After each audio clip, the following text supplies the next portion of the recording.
প্রিয় ছাত্রছাত্রীরা, আজকের পর্বে আলোচনা করব উচ্চ মাধ্যমিক সেমিস্টার 3 তোমাদের রাষ্ট্রবিজ্ঞান বিষয়ের প্রশ্ন উত্তর নিয়ে আলোচনা করব। এখানে তোমাদের আগেই কিন্তু রাষ্ট্রবিজ্ঞান বিষয়ের সম্পূর্ণ সিলেবাস আলোচনা করা হয়ে গেছে।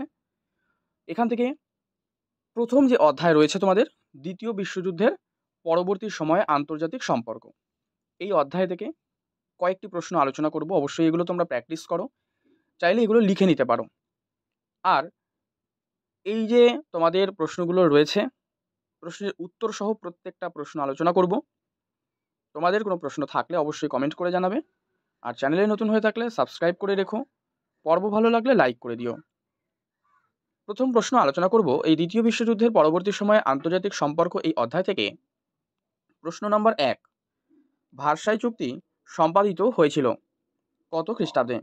এখানে উত্তরগুলো দেখো আমি বোল্ড করে দিয়েছি, যে 1919 খ্রিস্টাব্দের 28শে জুন, এটা হবে সঠিক উত্তর। 2, প্রথম বিশ্বযুদ্ধ শুরু হয় কবে? 1914 খ্রিস্টাব্দের 28শে জুলাই। 3, তাহলে দ্বিতীয় বিশ্বযুদ্ধ শুরু হয় কবে? 1939 খ্রিস্টাব্দে। 4, দ্বিতীয় বিশ্বযুদ্ধে কোন শক্তি বা জোট জয়লাভ করেছিল? সেটি হবে মিত্র শক্তি। এরপরে আমরা জানবো যে মিত্র শক্তি কারা কারা ছিল, মিত্র শক্তির মধ্যে কোন কোন দেশ ছিল, অক্ষ শক্তির মধ্যে কোন দেশ ছিল, ঠিক আছে, প্রত্যেকটা জানবো। নেক্সট, দ্বিতীয় বিশ্বযুদ্ধের সময় ব্রিটেনের প্রধানমন্ত্রী কে ছিলেন? উইনস্টন চার্চিল, অপশন ঘ। মার্কিন যুক্তরাষ্ট্র কবে থেকে মনরো নীতি অনুসরণ করে আসছে? 1823 খ্রিস্টাব্দ। কমিনটন চুক্তি স্বাক্ষরিত হয় 1936 খ্রিস্টাব্দে। রুশ জার্মান অনাক্রমণ চুক্তি স্বাক্ষরিত হয় যাদের মধ্যে? তারা হলেন স্তালিন ও হিটলার। ইয়াল্টা সম্মেলন কবে অনুষ্ঠিত হয়? 1945। দ্বিতীয় বিশ্বযুদ্ধ শেষ হয় কবে? 1945। আর শুরু হয় কবে আমরা জেনে গিয়েছি ইতিমধ্যেই। প্রথম পরমাণু বোমা আক্রান্ত দেশটি হলো জাপান। আর তাহলে এখানে কোন বোমা পড়েছিল? যে পরমাণু বোমা পড়েছিল তার নাম কি? ফ্যাটম্যান। দেখো, দুটো পরমাণু বোমা ছিল, একটা হচ্ছে লিটিল বয়, একটা ফ্যাটম্যান। তো ফ্যাটম্যান যেটি, সেটা কিন্তু জাপানে এই পরমাণু বোমাটি পড়েছিল। ঠান্ডা লড়াই হলো যুদ্ধের উত্তেজনাকর পরিবেশ। নিম্নের কোনটি মতাদর্শগত বিরোধের কারণ? সেটি হবে ঠান্ডা যুদ্ধ। নেক্সট, ব্রিঙ্কম্যানশিপ অফ ওয়ার কোন ঘটনাকে বলা হয়? এটি বলা হয় ঠান্ডা যুদ্ধকে, ঠান্ডা লড়াইকে, ঠিক আছে। ঠান্ডা লড়াই বলতে কি বোঝানো হয় যে যুদ্ধ ও শান্তির মাঝামাঝি যুদ্ধ অবস্থা। প্রক্সি যুদ্ধ কৌশলটি ব্যবহৃত হয়েছিল ঠান্ডা লড়াইয়ে।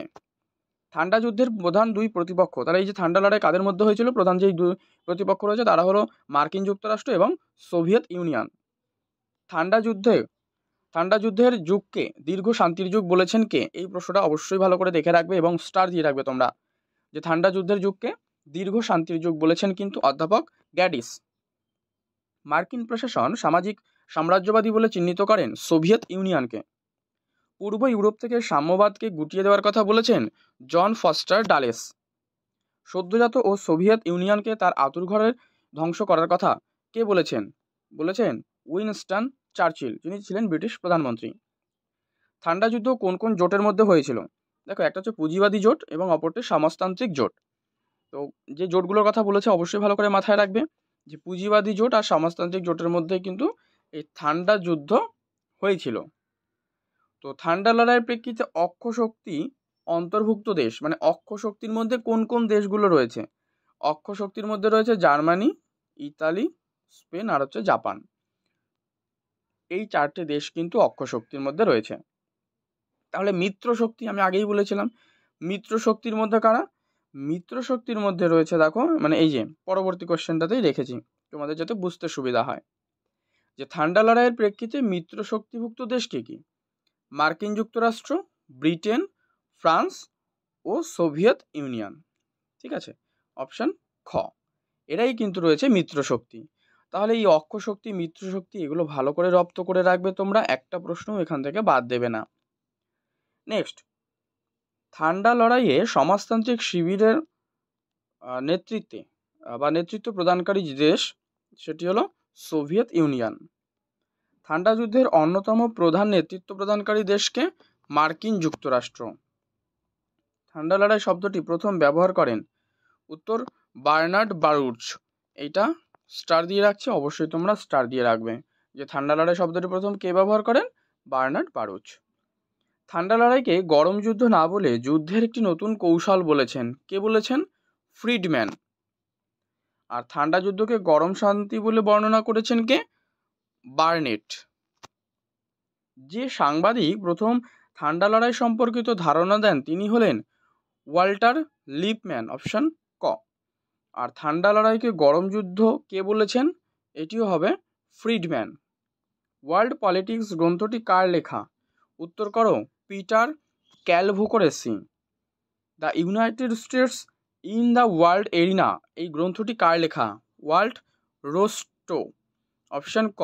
দেখো এটা আমি তোমাদের বাংলাতে লিখে দিয়েছি, এটা কিন্তু তোমাদের ইংরেজি হরফেই আসবে, ঠিক আছে? The United States in the world arena.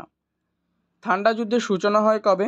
1945-এ কিন্তু ঠান্ডা যুদ্ধের সূচনা হয়। ঠান্ডা যুদ্ধের সময় কাল কত বছর পরিব্যাপ্ত হয়েছিল? 1945 থেকে 1991।